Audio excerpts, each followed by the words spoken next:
Welcome back to Dracory's Dream Dolls. I have with me Carissa today. You want to introduce yourself? Absolutely. Hi, everybody. I'm Carissa Thompson. I've known Lori for a really long time, since 8th grade, and grew up together, became really great friends, and now we've reconnected, and yeah, that's who I am. Yeah. Do you mind if I ask you some questions? I'd love you to ask me some questions.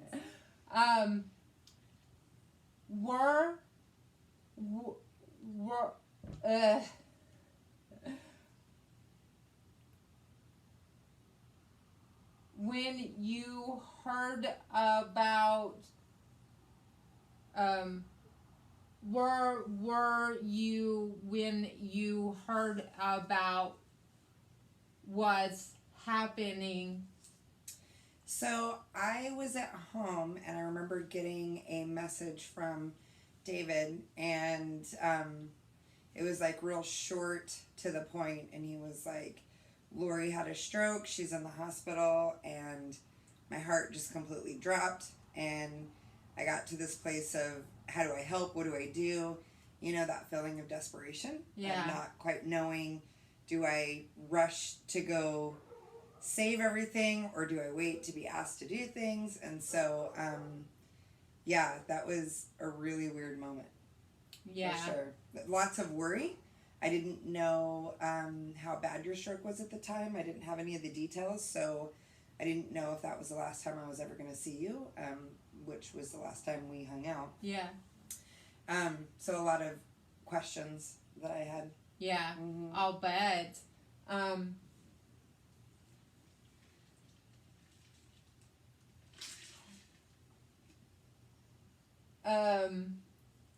You answered a bunch of The first four? Yeah.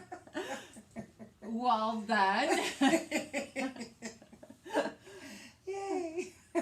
Did you feel compelled to help, and what did you do?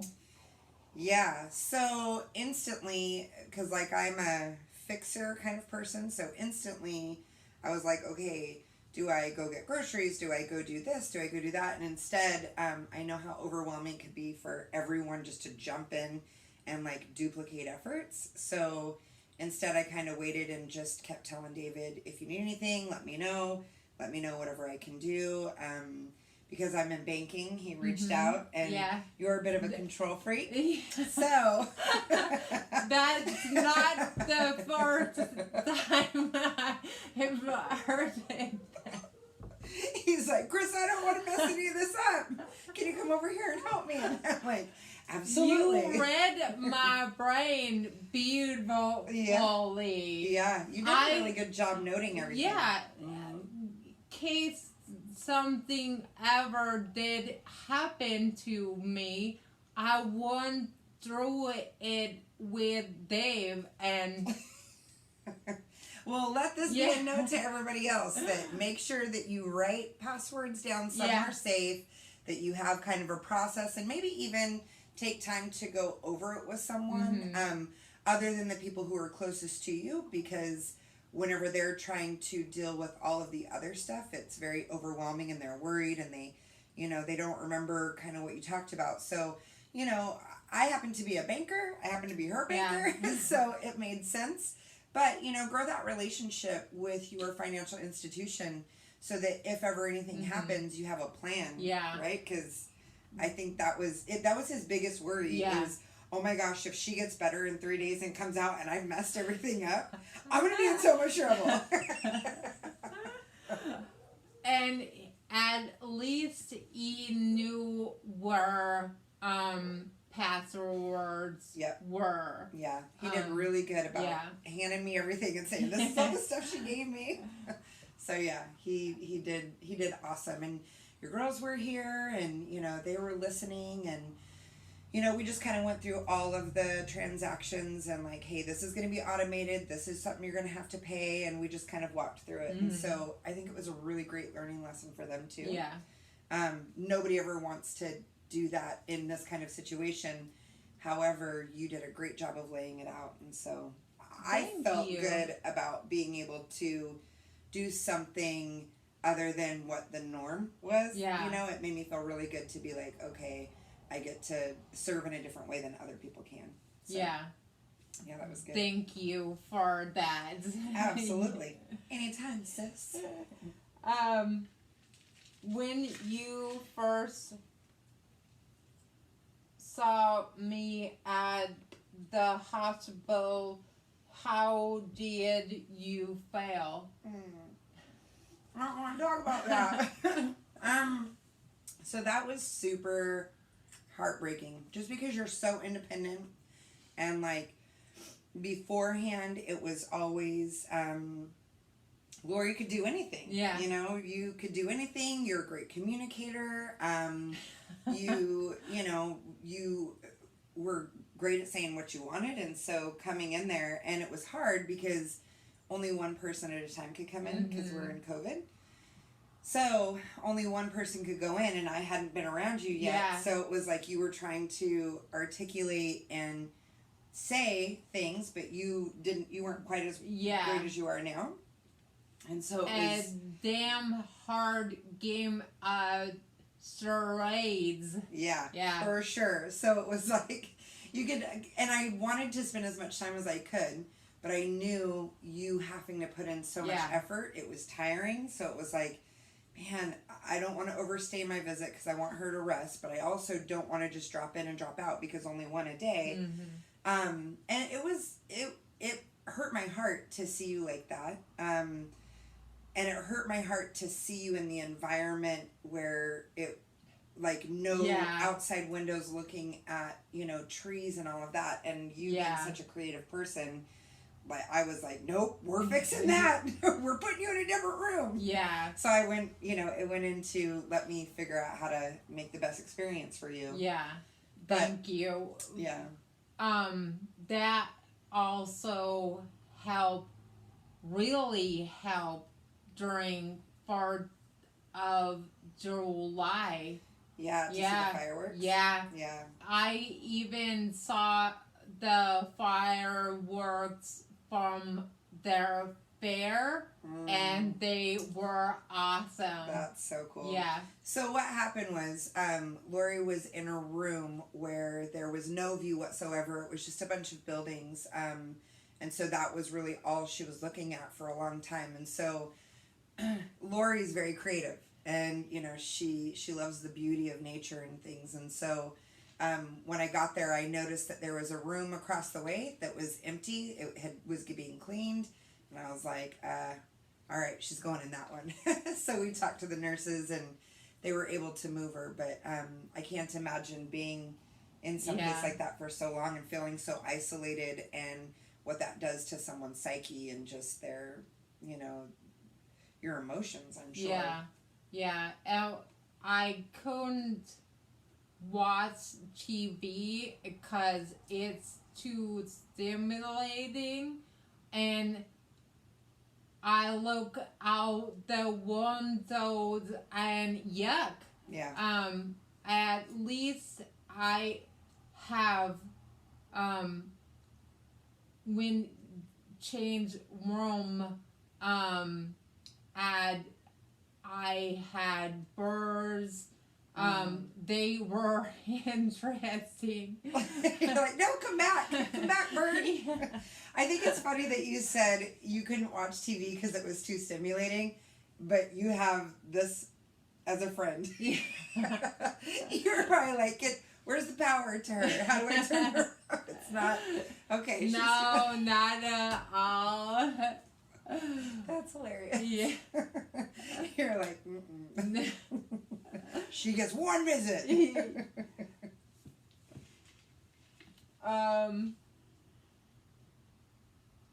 How did you feel about me cutting my hair? your hair was so beautiful, but it's badass. Like, you have such a badass do now. If anyone can pull it off, it's you. Like, it did. So when I first saw you and your hair was short, like, of course, because that's all I've known. You've always had long hair. And so to come in and see it short, I don't know, it was almost like, you know, having a stroke was an uncontrollable thing. Mm-hmm. And so that was like a product of your stroke, to where it's like, man, it was, I don't want to say consequence, but it was, had you not had it, of course your hair would be longer, right? But what I love about you and what you do is you take the bull by the horns and you're like, okay, well, screw you. I have to have short hair. Not only is it going to be short and cute AF, but it's also going to be green and whatever. Or red. Or blue. Yes. So you do a really good job of taking your circumstances and saying, yeah, it sucks. I don't like it. I wish that it didn't happen or I didn't have to deal with it. But you know what? Screw it. Yeah. I'm gonna do what I need to do. So own it.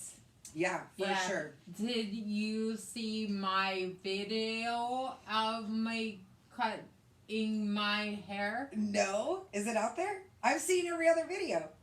I didn't see that one. I just came. I don't know that. To show you. Yeah. It's all early on in my videos. It's when Did Tiffany do it? Yeah. Yes. Okay. Yes, I did. You were in the hospital, right? Yes. I couldn't watch the whole thing because it made me really sad. Like, I was like. Did you see my hair? There was so much of it. see it off. So it was one big lump. Yeah. I didn't see the end of it because, again, I got really emotional.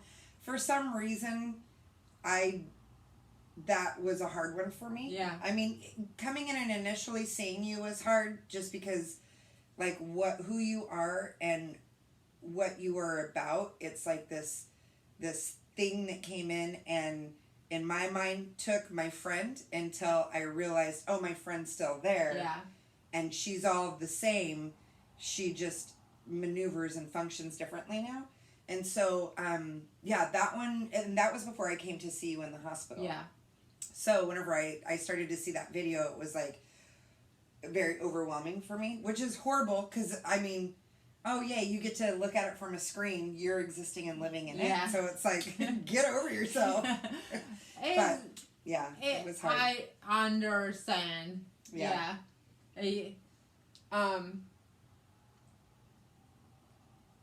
What was it like seeing me in rehab?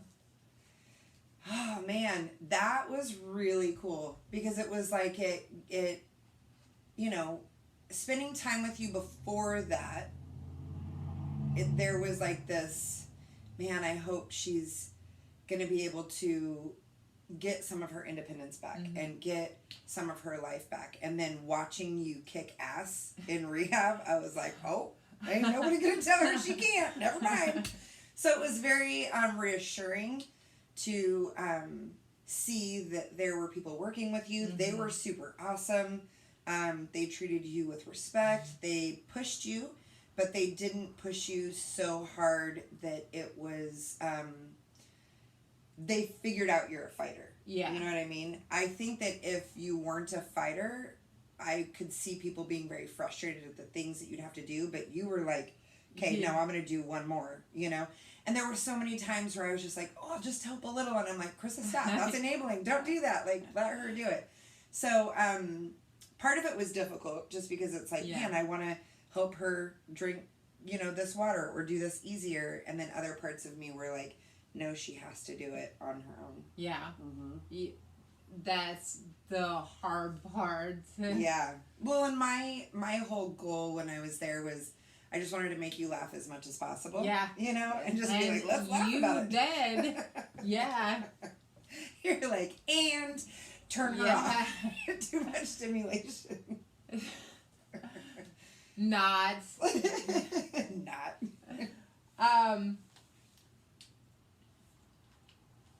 how did you feel about my therapist? They were pretty cool. So I got to meet the one of them, but then the nurses too. They were really great. They were so open to allowing you to move into that room, which I didn't think was going to happen, but I was really happy that they did. Your therapist, like I said, she was great at really knowing your limits, but then kind of pushing you just a little bit further, Making it achievable. Right. And to where you're not feeling so frustrated that you're like, I'm just done. Like she really was did a great job of pushing you just a little bit beyond your limits.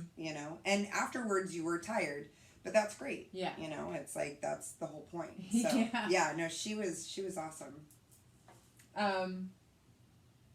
How did you feel about me coming home? I was worried. I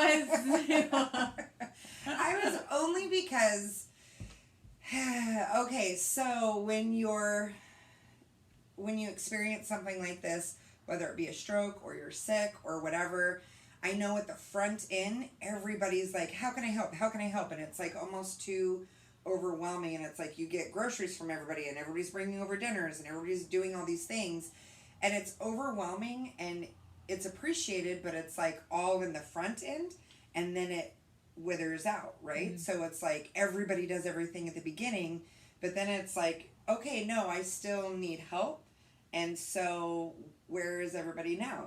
And when you have a heart attack, right, and then you end up getting better, that's that kind of assistance or help is perfect, right? Because it's like I only needed it at the beginning, but whenever you have something like a stroke, this is long lasting. Yeah, it's gonna be like this for a long time. So it's like, where is everybody now? And only because I've had a boyfriend at one time who had a stroke, and he lived with me and whatever, and that's exactly what we saw. Mm-hmm. And so it was like everybody in the front helped out with everything and really came in for assistance, but then it kind of dwindled down, and then it was like the heavy load was on the family and him, because he's like, I don't want other people to have to suffer through that. Mm-hmm. So for you being so independent, I'm sure you're like, man, I don't want anything extra going on my family, because they already had to do so much during the time I was in the hospital. Yeah. So it's like, man, I don't want to ask more of them. I have to figure out this bus. Yes, the bus system, right. Yeah. I have got approval for shuttle service that comes to door, right. And now I just got figure it out, and I can escape. You're like, I'm out of here. Yeah. You can come over to my house first. Yeah. Well, and that's something that I don't think people really understand, is that, so you have a family that works and they're out, and they have to exist like they did before your stroke. So you did so many things here and took care of the household. So now you are trying to navigate the bus system, mm-hmm. or making these phone calls, and your speech is different. And so it's like you're looking to try to find the words. And so what would take us, someone who hasn't had a stroke, what would take us maybe something 10 minutes takes you a few hours. Make phone calls. The last time the lady thought I was yelling at her because she cut me off, and I have to get words out or I'll lose them. And she legit thought I was yelling at her. Excuse me, ma'am. You don't have to yell at me. You're like, I'll show you yelling.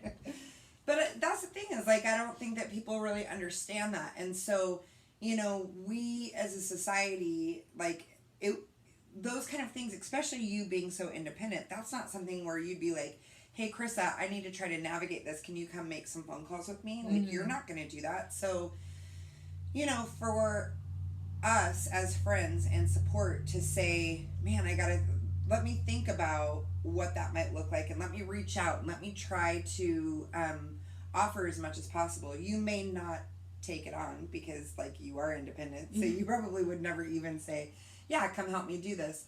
However, like, those are things that people who are supporting somebody through a stroke maybe could think about, because we get lost in our own days. You know, it wasn't until you and I went out for your stroke anniversary that I was like blown away at just all of the limitations that you come up against, and how now life is 100 times harder, if not more, than it ever was. And so we who don't have that experience, even me having a boyfriend who had a stroke, I still didn't put myself in his shoes often.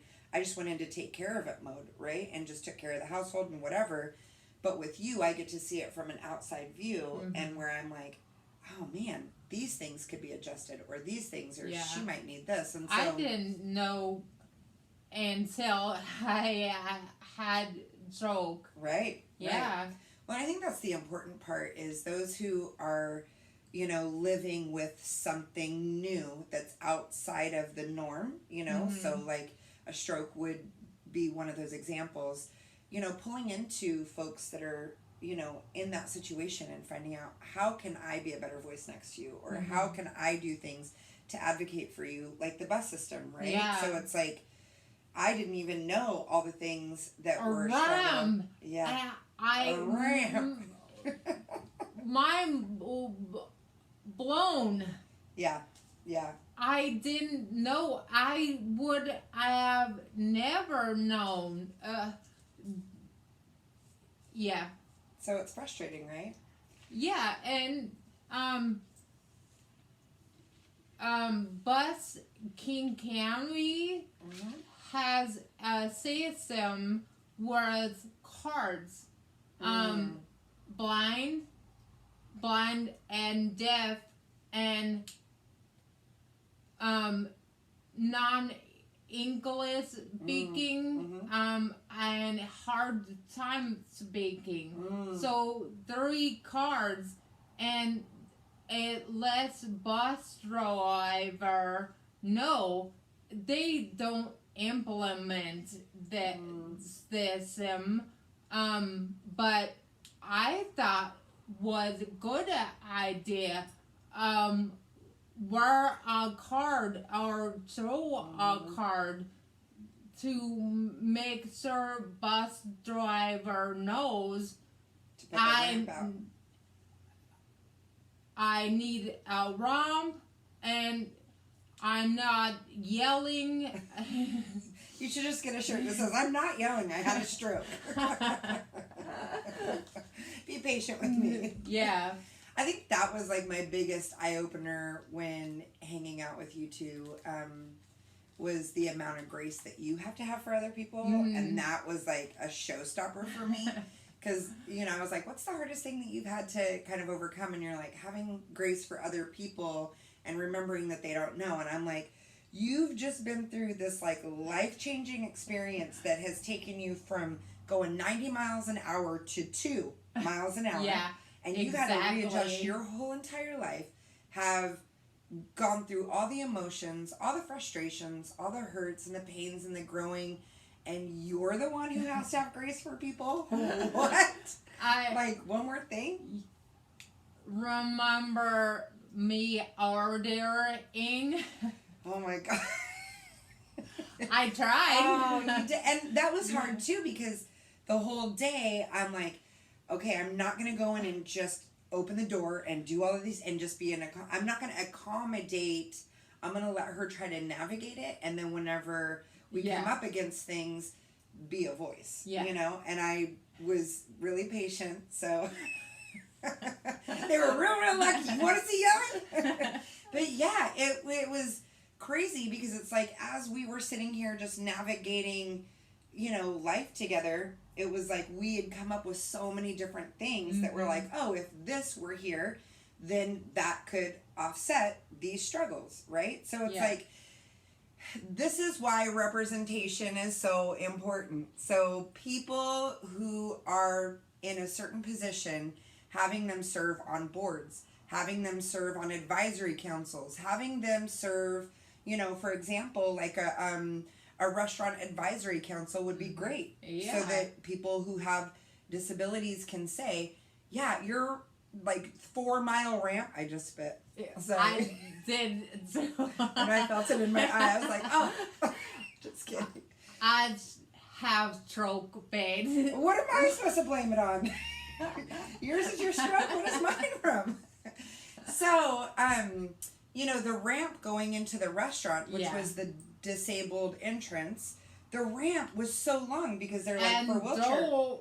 Door was impossible. There was no button for the door, and it was heavy. Yeah. And I'm like, you have 3 stairs in your normal entrance. You have 3 stairs that easily could have been made into a ramp, but you know, we're gonna have these 3 stairs, and then the half access, a mile. I swear, and didn't even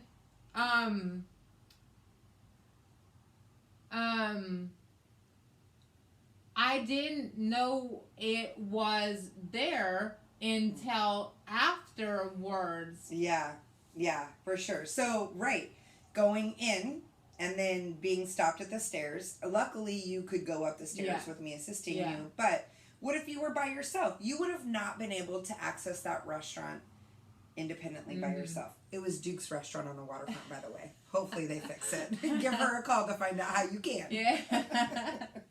But it's like, those are things that we don't understand, or even we just, and I don't want to say we ignore it, but we kind of do, because we don't have to struggle with that. So it's just a lens that many people don't have to look through. And so again, that's why representation is so important, because if you don't have to look through that lens, how am I supposed to fix things that I don't know about? Yeah. Right? Exactly. So a really great idea for restaurants. Here you go, restaurants.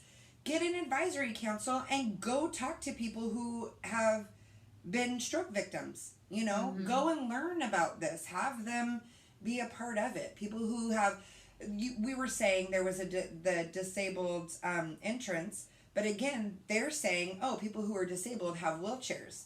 Not someone who has a cane and has to try to practice walking and need short distance. You know, they're like, oh no, you know, go on that 3-mile walk. Then stand for 20 minutes. Oh, that was great.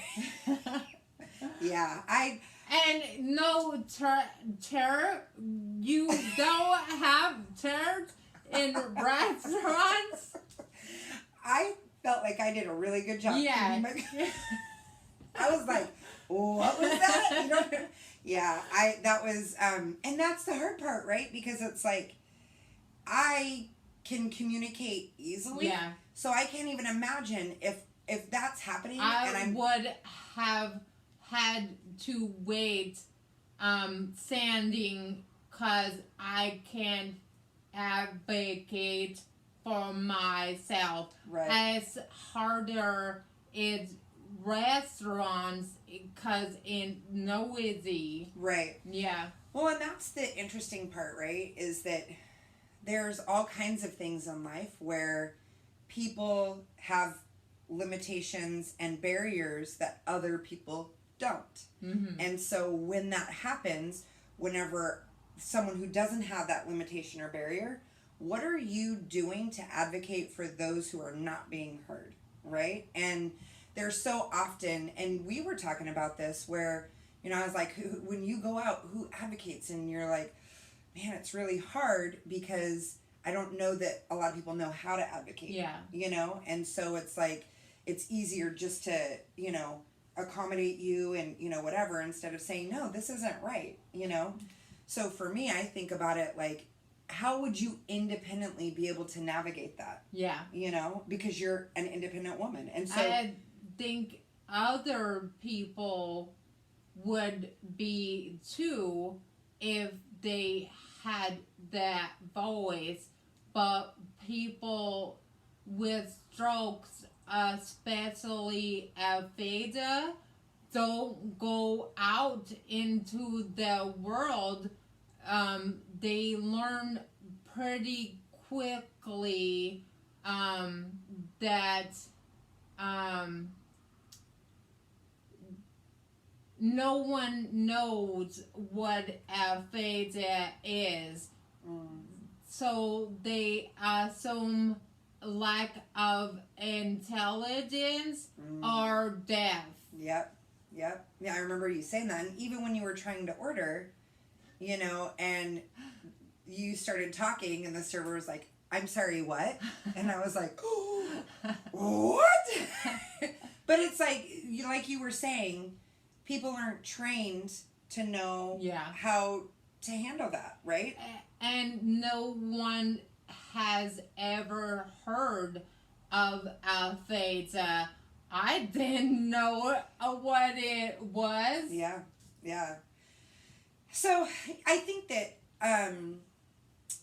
the education piece and being willing. So, for example, me not having a stroke. Luckily, I get to learn from you. That's the one of the benefits that I see. Number 2, that you're badass and that you overcome whatever. So I'm like, I knew you were badass, but I didn't know you were this badass.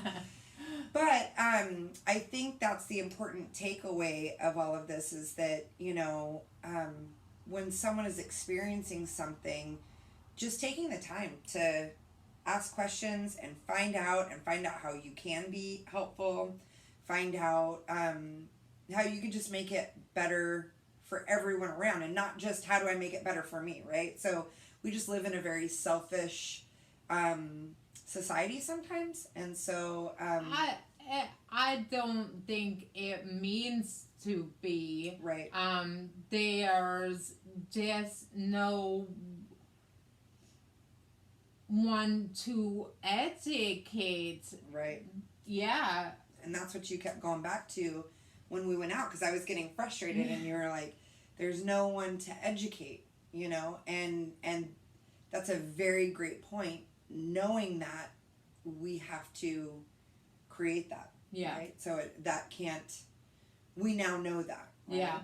And so I think that's why the importance of this video for sure, but also the other videos that you do just to help people understand what this looks like.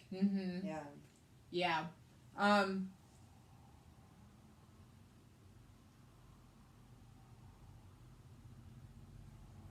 How do you feel about my stroke? I hate it and I love it. I'll have a love-hate relationship.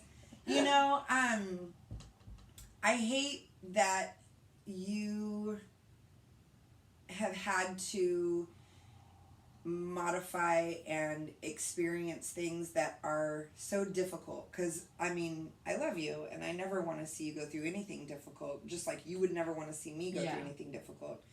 But just like with the difficulties I've had in my life, you've seen how strong of a woman it's made me, and how it's turned me into this thing that I probably would have never achieved had those struggles not come in place.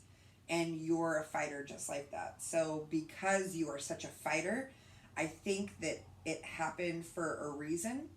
And it happened to you for a reason. Because again, you're not gonna... I'm loud. Yeah. Exactly. Now you're louder than me. You're like you. Yeah, okay. Yes, but you are vocal about it, right? And you... once you know, you want to speak up on it. And so I just think it's really cool that you've learned how to do all these things that you've always loved, and you're figuring it out, and you're giving hope to other people. Many times when people have a stroke and they figure out, I'm going to have paralysis forever, they get into this deep, and life is now over. And you're like, oh, there was this fork in the road, and this big boulder came in front of me, and now I just have to make a pit stop on this side and just re-navigate it. And that's what you're doing, is you're just re-navigating, which is so impressive.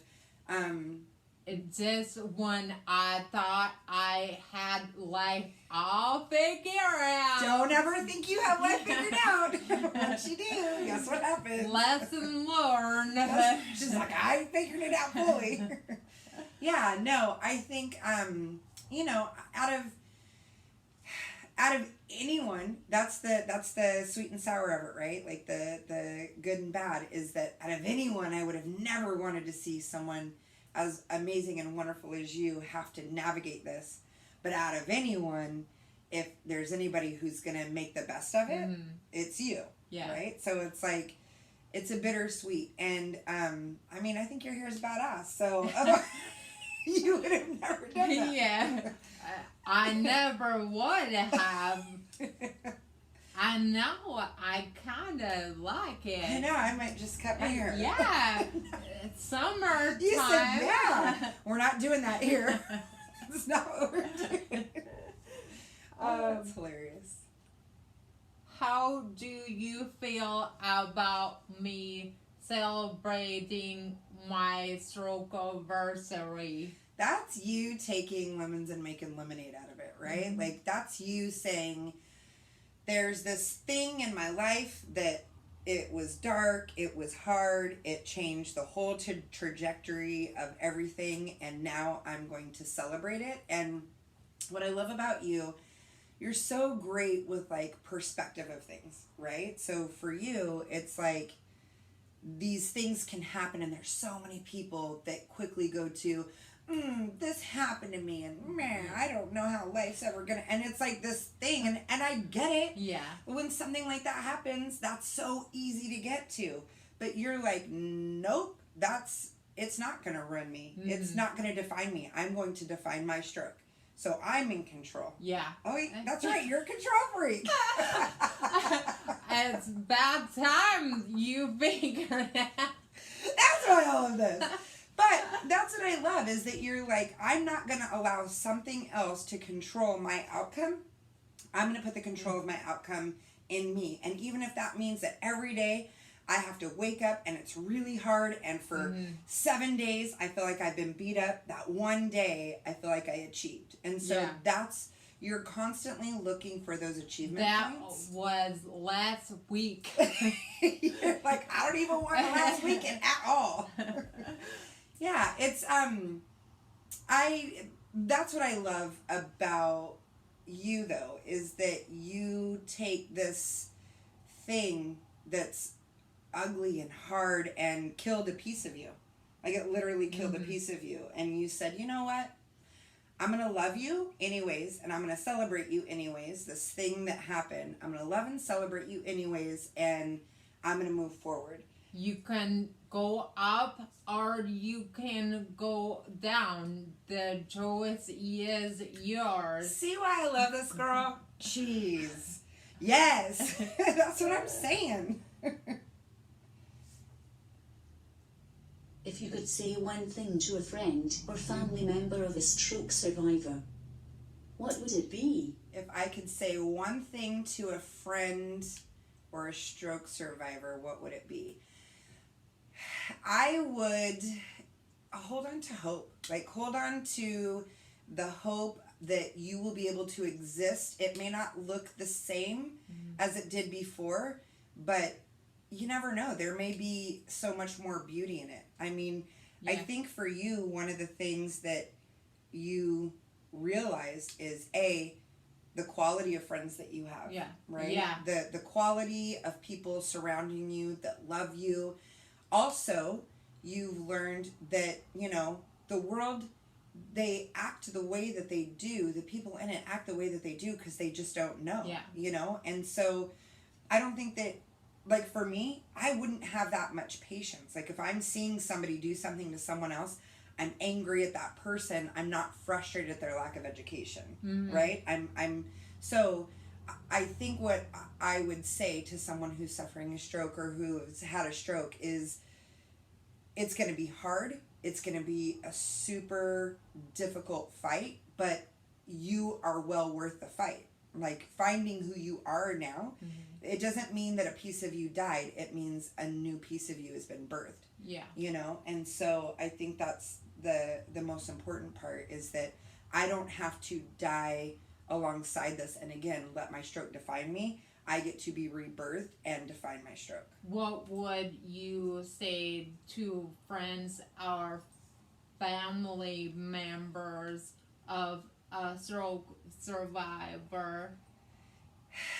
Find any way you can to advocate but not save, right? So Yeah. just like when we went out to eat, it was like I wanted to see what you were capable of, and I just stood there and was like, I'm here if you need me. Yeah.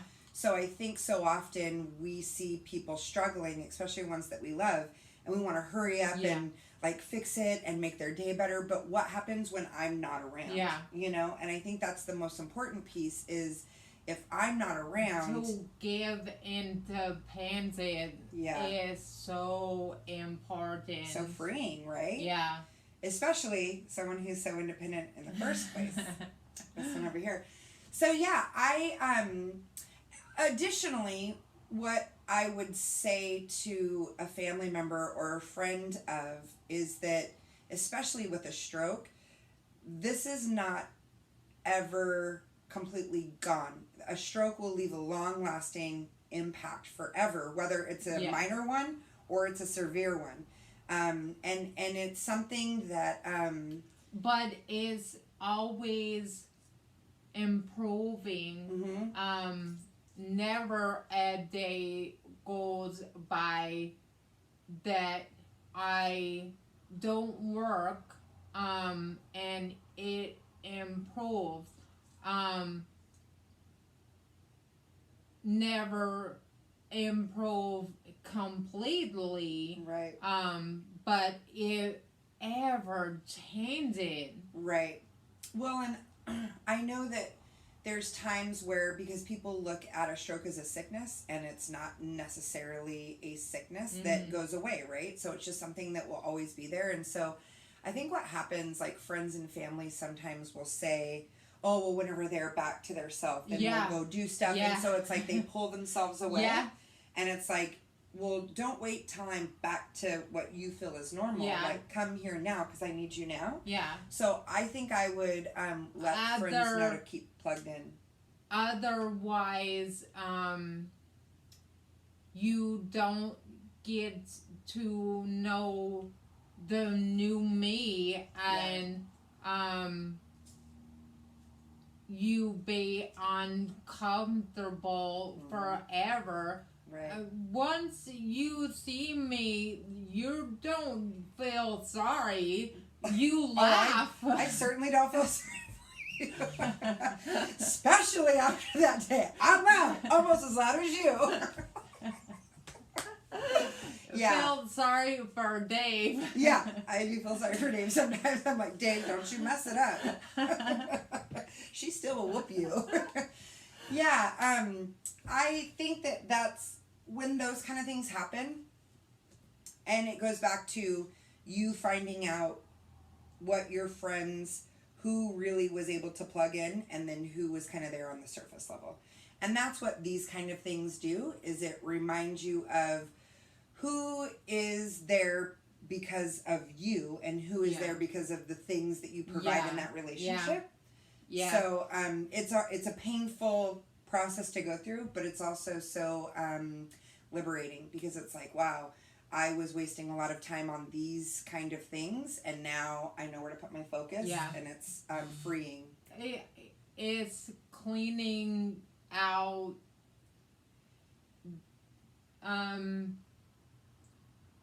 the closet. Yeah. It's kind of like cutting out the cancer. You know what I mean? It's like you have toxic relationships that you didn't really know were toxic, and then whenever something like this happens, it's like, okay, well, now I can cut it out, and without having guilt. Yeah. You know, I think before there's been times where I've had toxic relationships and friends and whatever, and like you feel this incredible guilt because you're like, oh, I can't be around them anymore because they're just kind of toxic to my life, or they don't. I'm not the best me I can be around them. And so whenever you have something like a stroke that makes it defines it for you. And so it's like, well, at least I didn't have to feel bad about it. Yeah, and I can't go see anyone, so if they don't come see me, that's on them. Yeah, for sure. For sure. And, you know, there's times where, like, I will admit, there's times I get busy, and then I'm like, oh man, I want to go see her, and then I'm like, is she tired? Is she that? Like, and Yeah. instead of assuming, oh, she's probably tired, or she says, just call and ask. Like, Yeah. just reach out and say, hey, like, whenever we wanted to do that drive, I was like, hey, I just want to go for a drive Yeah. with you. Let's just go for a drive. Whatever weekend will work for you, and, you know, just get it on the calendar. Yeah. And so, Like we used to do, just like right. normal. That's right. And, you know, make sure you get the good playlist going. Yeah, that was awesome.